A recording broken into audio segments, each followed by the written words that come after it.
και πυροβολάει. Τώρα μπορεί να μην πυροβολήσει πάνω μου, να πει στον αέρα. Οι άλλοι ήταν απάνω και κάνανε ανάκριση ακόμα. Άρχισαν να φωνάζουν κομμουνίστη, κομμουνίστη, ήταν και οι Γερμανοί, πυροβολούσαν από τα παράθυρα.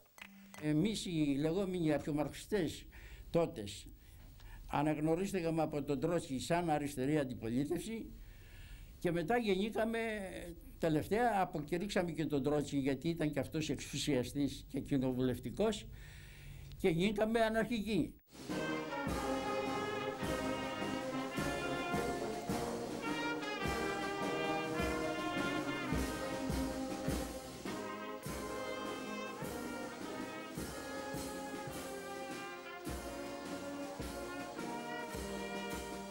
Εγώ επειδή είμαι και τσαγκάρης, λέω το εξής.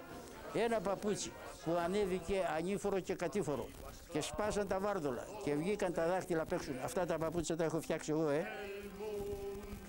Δεν είναι δυνατόν να επιδιορθωθεί. Θέλει πέταγμα. Έτσι είναι και το μοντέλο, να πούμε, το καπιταλιστικό. Θέλει πέταγμα.